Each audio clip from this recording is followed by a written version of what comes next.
Democrats feel are beaten, and they say, okay, you won, you got it, well, the hell with you, but go ahead. In a year packed with blockbuster political moments, the re-election of Donald Trump as US president is certainly among the most memorable. For months, the polls appeared to be neck and neck, with Kamala Harris and Donald Trump on each other's heels. There was even one poll suggesting Harris could win the traditional Republican state of Iowa.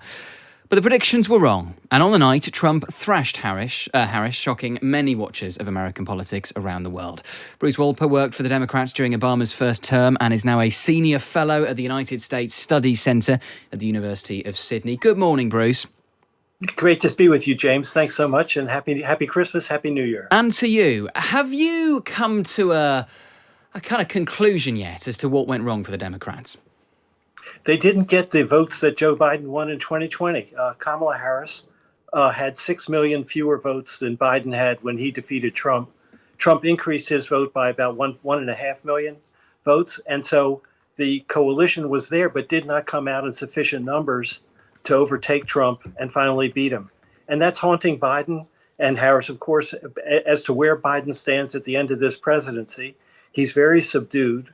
And the fact is he did defeat Trump 4 years ago, but Trump is still going to be the president. And that is going to be emblematic of his legacy going forward. Why was Kamala Harris not able to appeal to those voters who went for Biden 4 years ago? I think the issue principally was the economy, household living pressures, inflation for things that you buy week in, week out in the markets, traveling and so forth. The cost of living is up 10 to 40% higher from when Biden was elected until when they voted on Harris. I think that was 80 to 90% of the reason why she lost. And Trump's economy pre-COVID was remembered as being high employment, low prices, low interest rates, and so forth. And the belief he projects himself so effectively as a businessman CEO. He did it before, he can do it again. So I think that was the principal issue. Trump also owned, though, the immigration issue, which has been as powerful in Europe as it is in the United States. And that hurt her, too. So on the two biggest issues, Trump was seen as more trusted to deal with them. And so it was a referendum ultimately on the economy and the party occupying the White House, just as the 10 Downing Street owns the economy, the Lodge in Canberra owns the economy, and those leaders are suffering because people are suffering. To what extent did Joe Biden sabotage Kamala Harris's election chances by not standing down far sooner? A lot of Democrats will tell you after the midterms in 2022, which, yes, were better for the Democrats than many of them feared. That should not have been spun as some kind of victory for Joe Biden. It should have been seen as a message that, frankly, the American voters in 2020 thought they were getting a one-term president. They thought that Biden would be a transitional figure, and they simply deemed that he was too old to run for re-election. To what extent should he take more of the blame than Kamala Harris? Oh, I think that's exactly right. I mean, if she had won, then we wouldn't be having this conversation. But she lost. And I think the consensus among Democrats is if Biden had removed himself from the field after the midterm elections in 2022, which were pretty good for the Democrats, then you have a wide open field. You get the best competitors. They're going after each other. And you would have a stronger candidate who was also more known to the American people. She was not hidden as vice president, but not enough people had a very strong, clear vision of who she is, what she stood for, and she had 107 days to run a campaign. You run a 2-year presidential cycle, you'll be well known by the time you're nominated. So I think that decision will haunt Biden.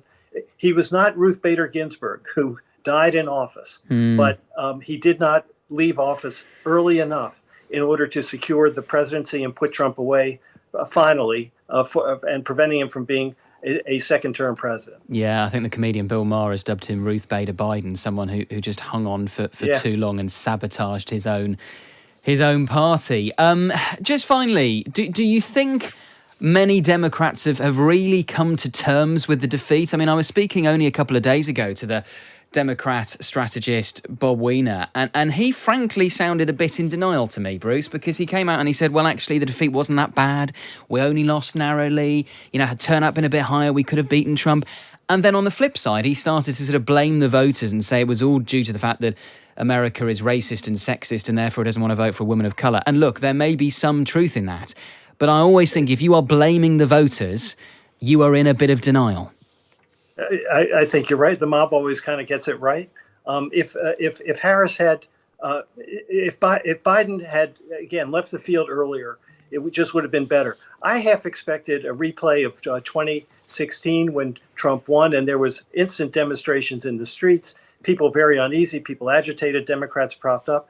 That didn't happen this time. People just kind of retreated into their homes and their friends and their family and nursing wounds, and you haven't seen them out. I think where they've settled is we can't stop him. He's going to be president. He has a Senate that will confirm his nominees. The Democrats did not take back the House of Representatives. So let him run, let him go with it, and let him destroy himself. And then we'll see. He now owns it all. And so the really interesting question is going to be, where do the American people, how do they feel a year from now?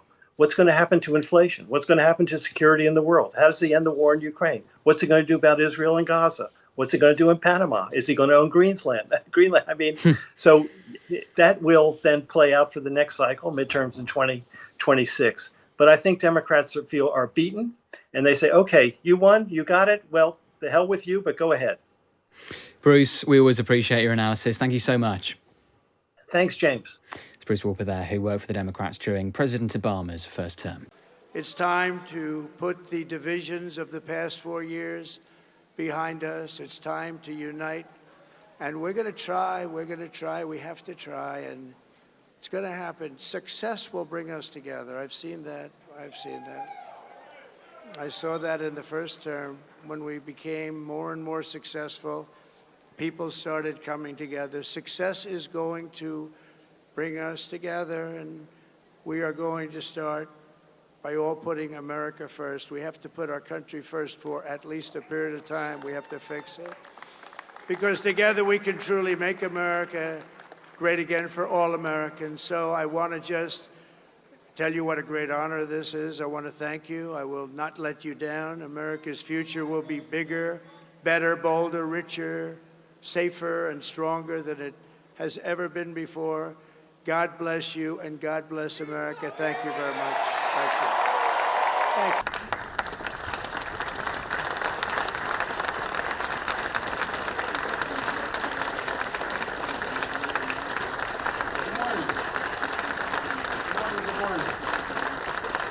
Yesterday, I spoke with President-elect Trump to congratulate him on his victory, and I assured him that I'd direct my entire administration to work with his team to ensure a peaceful and orderly transition.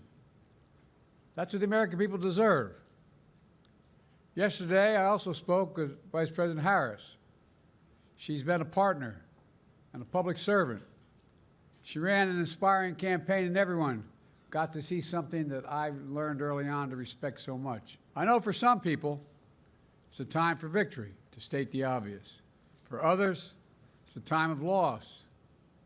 Campaigns are contests of competing visions. The country chooses one or the other. We accept the choice the country made. I've said many times, you can't love your country only when you win. I know it's a difficult time. You're hurting. I hear you and I see you. But don't forget all that we accomplished.